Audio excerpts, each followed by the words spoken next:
रोज का वचन। रोज के वचन में आपका स्वागत है। दिन 219। इतिहास की पुस्तक पहला भाग अध्याय 24। इतिहास की पुस्तक पहला भाग अध्याय 24। फिर हारून की संतान के दल ये थे। हारून के पुत्र तो नादाब, अबीहू, एलियाजर और इतमार थे। परंतु नादाब और अबीहू अपने पिता के सामने पुत्रहीन मर गए। इसलिए याजक का काम एलियाजर और इतामार करते थे। और दाऊद ने एलियाजर के वंश के सादोक और इतामार के वंश के अहामेलेक की सहायता से उनको अपनी अपनी सेवा के अनुसार दल दल करके बांट दिया। और एलियाजर के वंश के मुख्य पुरुष इतमार के वंश के मुख्य पुरुषों से अधिक थे। और ये बांटे गए, अर्थात एलियाजर के वंश के पितरों के घरानों के 16 और इतामार के वंश के पितरों के घरानों के 8 मुख्य पुरुष थे। तब वे चिट्ठी डालकर बराबर बराबर बांटे गए, क्योंकि एलियाजर और इतामार दोनों के वंशों में पवित्र स्थान के हाकिम और परमेश्वर के हाकिम नियुक्त हुए थे। और नतनेल के पुत्र शमायाह ने, जो लेवीय था, उनके नाम राजा और हाकिमों और सादोक याजक और एब्यातार के पुत्र अहीमलेक और याजकों और लेवियों के पितरों के घरानों के मुख्य पुरुषों के सामने लिखे। अर्थात पितरों का एक घराना तो एलियाजर के वंश में से और एक इतामार के वंश में से लिया गया। पहली चिट्ठी तो यहोयारीब के और दूसरी यदायाह, तीसरी हारिम के, चौथी सोरीम के, पांचवी मल्कियाह के, छठवीं मियामीन के, सातवीं हक्कोस के, आठवीं अबियाह के, नौवीं येशू के, 10वीं शकन्याह के, 11वीं एल्याशीब के, 12वीं याकीम के, 13वीं हुप्पा के, 14वीं एसेबाब के, 15वीं बिल्गा के, 16वीं इम्मेर के, 17वीं हेजिर के, 18वीं हप्पित्सेस के, 19वीं पतह्याह के, 20वीं यहेजकेल के, 21वीं यकीन के, 22वीं गमूल के, 23वीं दलायाह के और 24वीं माज्याह के नाम पर निकली। उनकी सेवकाई के लिए उनका यही नियम ठहराया गया कि वे अपने उस नियम के अनुसार जो इस्राएल के परमेश्वर यहोवा की आज्ञा के अनुसार उनके मूल पुरुष हारून ने चलाया था, यहोवा के भवन में जाया करे। बचे हुए लेवियों में से अमराम के वंश में से शुबायल, शुबायल के वंश में से यहदयाह, बचा रहब्याह, सोरब्याह के वंश में से इशियाह मुख्य था। इसहारियों में से शलोमोत, और शलोमोत के वंश में से यहत, और हेब्रोन के वंश में से मुख्य तो यरियाह, दूसरा अमरियाह, तीसरा यहजीएल और चौथा यकमाम। उज्जीएल के वंश में से मीका, और मीका के वंश में से शामिर। मीका का भाई इशियाह, इशियाह के वंश में से जकरियाह। मरारी के पुत्र महली और मूशी, और यजियाह का पुत्र बीनो था। मरारी के पुत्र याजियाह से बीनो और शोहम, जक्कू और इब्री थे। महली से एलियाजर, जिसके कोई पुत्र न था। कीश से कीश के वंश में यरहमेल, और मूशी के पुत्र महली, एदेर और यरीमोत। अपने अपने पितरों के घरानों के अनुसार ये ही लेवीय संतान के थे। इन्होंने भी अपने भाई हारून की संतान की नाई दाऊद राजा और सादोक और अहीमलेक और याजकों और लेवियों के पितरों के घरानों के मुख्य पुरुषों के सामने चिट्ठियां डाली। अर्थात मुख्य पुरुष के पितरों का घराना उनके छोटे भाई के पितरों के घराने के बराबर ठहरा।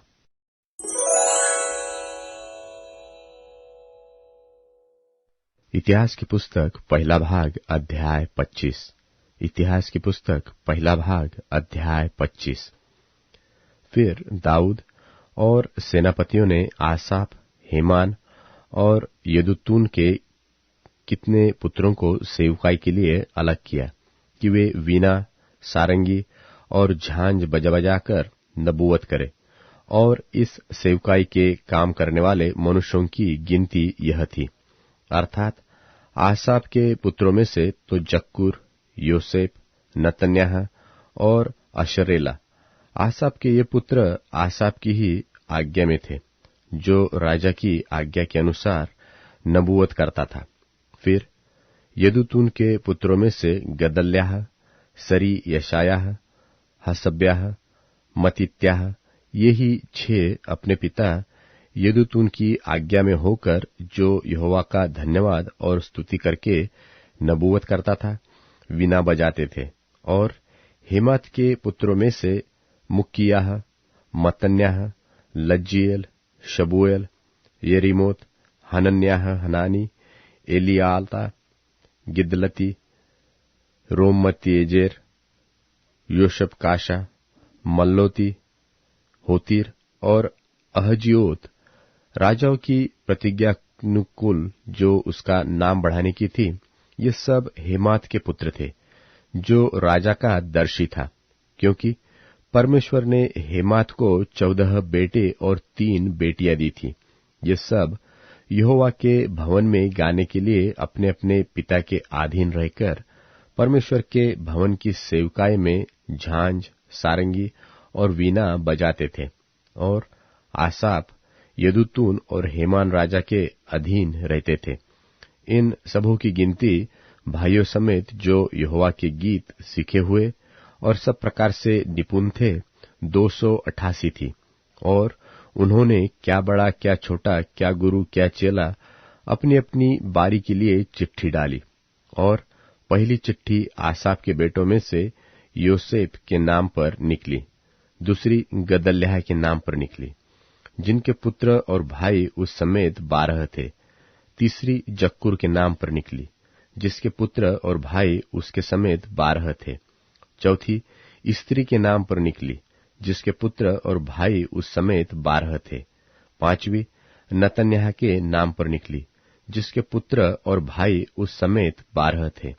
छठी बुक्कियाह के नाम पर निकली, जिसके पुत्र और भाई उस समेत 12 थे।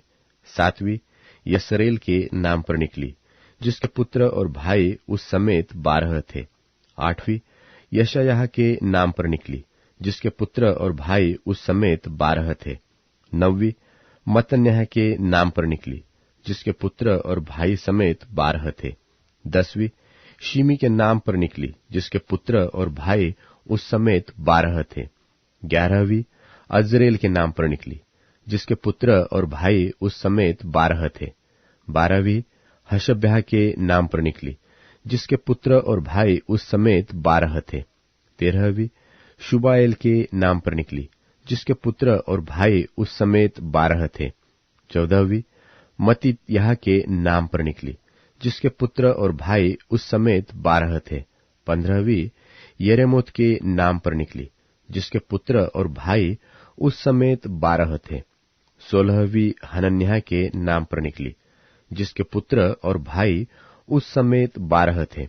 17वीं योशबकाशा के नाम पर निकली, जिसके पुत्र और भाई उस समेत 12 थे।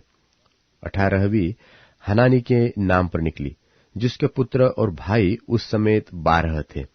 19वीं मल्लोती के नाम पर निकली, जिसके पुत्र और भाई उस समेत 12 थे। 20वीं इल्लियाता के नाम पर निकली, जिसके पुत्र और भाई उस समेत 12 थे।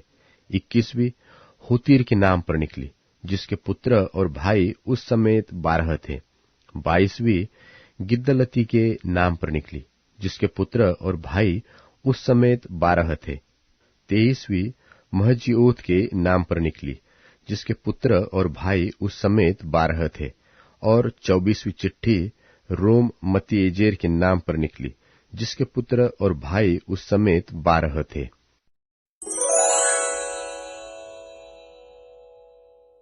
इतिहास की पुस्तक पहला भाग अध्याय 26। इतिहास की पुस्तक पहला भाग अध्याय 26।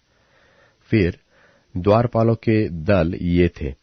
कोरहियों में से तो मशेलेम्याह जो कोरे का पुत्र और आसाप के संतानों में से था, और मशेलेम्याह के पुत्र हुए, अर्थात उसका जेठा जकर्याह, दूसरा यदीएल, तीसरा जबद्याह, चौथा यतीएल, पांचवा एलाम, छठवां यहोहानान और सातवां एलहोएनै। फिर ओबेदेदोम के भी पुत्र हुए, उसका जेठा शमायाह, दूसरा यहोजाबाद, तीसरा योआज, चौथा साकार, पांचवा नतनेल, छठवां अम्मीएल, सातवां इस्साकार और आठवां पुलतय, क्योंकि परमेश्वर ने उसे आशीष दी थी। और उसके पुत्र शमायाह के भी पुत्र हुए, जो शूरवीर होने के कारण अपने पिता के घराने पर प्रभुता करते थे। शमायाह के पुत्र ये थे, अर्थात ओती, रपायल, ओबेद, एलजाबाद और उसके भाई एलीहू और समक्याह बलवान पुरुष थे।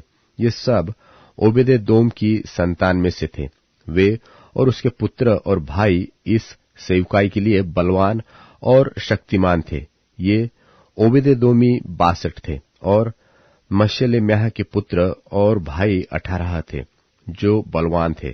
फिर मरारी के वंश में से होसा के भी पुत्र थे, अर्थात मुख्य तो शिमरी, जिसको जेठा न होने पर भी उसके पिता ने मुख्य ठहराया, दूसरा हिल्कियाह, तीसरा तबल्याह और चौथा जकर्याह था।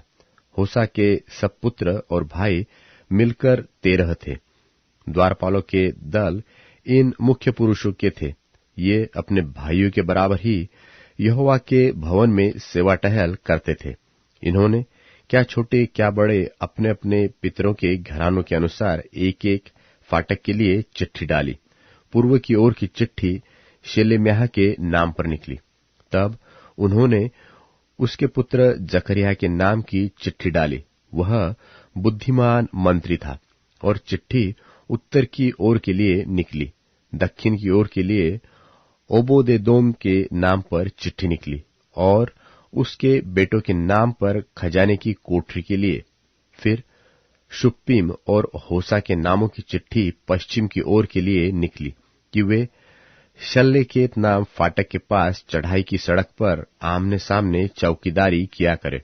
पूर्व ओर तो 6 लेवीय थे, उत्तर की ओर प्रतिदिन 4, दक्षिण की ओर प्रतिदिन 4 और खजाने की कोठरी के पास 2-2 ठहरे। पश्चिम ओर के परबार नाम स्थान पर ऊंची सड़क के पास तो 4 और परबार के पास 2 रहे। ये द्वारपालों के दल थे, जिनमें से कितने तो कोरह के थे और कितने मरारी के वंश। पहला कुरिन्थियों अध्याय 3। भाइयों बहनों, आत्मिक लोगों की तरह मैं तुमसे बातें न कर सका। मैं तुमसे शारीरिक या मसीह में शिशुओं की तरह ही बातें कर सका। ठोस खाने के बजाय मैंने तुम्हें पीने के लिए दूध दिया था, क्योंकि तुम मेरा भोजन खाने के लायक नहीं थे। सच पूछा जाए तो अभी भी तुम तैयार नहीं हो। अभी तक तुम शारीरिक हो, इसलिए जबकि तुम्हारे बीच अब तक ईर्ष्या और झगड़े हैं, तो तुम क्या अविश्वासियों की तरह पुराने स्वभाव में नहीं जी रहे हो? जब तुम में से एक कहता है मैं पौलुस का हूं, दूसरा कहता है मैं अपुल्लोस का हूं, तो क्या तुम संसारिक मनुष्य की तरह नहीं हो? पौलुस और अपुल्लोस कौन है? मात्र सेवक, जिनके द्वारा तुमने विश्वास किया है। प्रभु ने जो काम हमें दिया हमने किया। बोने का काम मैंने किया था और अपुल्लोस ने सींचने का, लेकिन बढ़ाने का काम परमेश्वर ने किया। इसलिए न बोने वाला कुछ है न सींचने वाला, क्योंकि बढ़ाने वाले तो परमेश्वर ही हैं। बोने वाले और सींचने वाले का मकसद एक ही होता है, लेकिन हर जन अपनी मेहनत के अनुसार मजदूरी पाएगा। हम परमेश्वर के सहकर्मी हैं, तुम परमेश्वर की खेती और रचना हो। मैंने परमेश्वर के अनुग्रह की वजह से एक योग्य राजमिस्त्री की तरह नींव रखी, दूसरा उसके ऊपर बनाता जाता है। बनाते समय उसे चाहिए कि सावधानी बरते। यीशु मसीह को छोड़कर जो नींव है, कोई दूसरी नींव नहीं रखी जा सकती है। यदि कोई इस नींव पर सोना, चांदी, कीमती पत्थर, लकड़ी या घास फूस रखता है, तो हरेक का काम उस दिन दिख जाएगा, क्योंकि वो दिन प्रकट कर देगा। ऐसा आग के कारण होगा। आग ही जांचेगी कि हर एक जन ने कैसा काम किया है। नींव पर बना हुआ काम यदि बचा रहेगा तो बनाने वाले को मजदूरी मिलेगी। यदि वो काम जल जाएगा तो बनाने वाला नुकसान उठाएगा। बनाने वाला तो बच जाएगा, लेकिन इस तरह जैसे कोई लपटों से बच जाता है। क्या तुम्हें नहीं मालूम कि तुम परमेश्वर का भवन हो और परमेश्वर का आत्मा तुम्हारे भीतर रहता है? यदि कोई परमेश्वर के भवन को बर्बाद करे, परमेश्वर उस व्यक्ति को बर्बाद करेगा, इसलिए कि परमेश्वर का भवन पवित्र है और तुम ही वह भवन हो। गलत या झूठे विचारों को मन में जगह मत दो। वर्तमान में यदि कोई अपने आप को अक्लमंद समझता है तो उसे बेवकूफ बन जाना चाहिए, ताकि वह सचमुच में अक्लमंद बन सके। परमेश्वर की निगाह में इस दुनिया का ज्ञान बेवकूफी है, जैसा कि लिखा है, वह बुद्धिमान को उसकी चतुराई में फंसा देते हैं। फिर से, प्रभु बुद्धिजीवियों के तर्क को जानते हैं कि वे सब बेकार हैं। इसलिए कोई भी इंसानी अगुओं पर घमंड न करे, क्योंकि सब कुछ तुम्हारा ही है। चाहे पौलुस हो या अपुल्लोस, कैफा हो या संसार, जीवन हो या मौत, वर्तमान हो या भविष्य, सब कुछ तुम्हारा ही तो है। तुम मसीह के हो और मसीह परमेश्वर के हैं।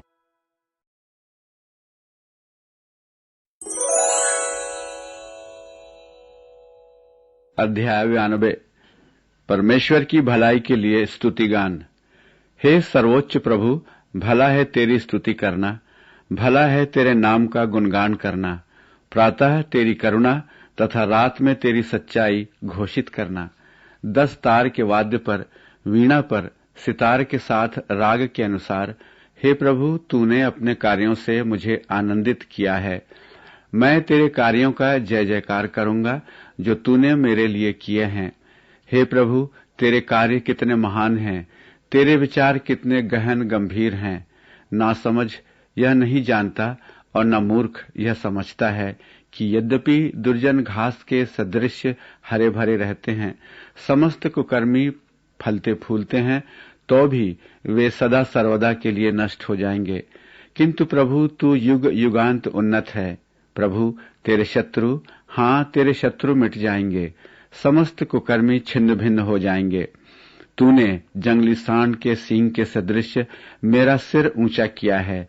तूने मुझ पर ताजा तेल उंडेला है। मेरी आंखों ने अपने घातकों का पतन देखा, मेरे कानों ने उन कुकर्मियों के विनाश को सुना जो मेरे विरुद्ध खड़े हुए थे। धार्मिक व्यक्ति खजूर वृक्ष के समान फलते फूलते हैं। वे लबानोन प्रदेश के देवदार जैसे बढ़ते हैं। वे प्रभु के गृह में रोपे गए हैं।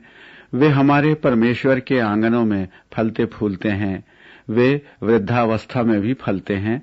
वे सदा रसमय और हरे भरे रहते हैं, जिससे वे यह घोषित कर सकें कि प्रभु सच्चा है, वह हमारी चट्टान है, उसमें लेश मात्र भी अधार्मिकता नहीं है।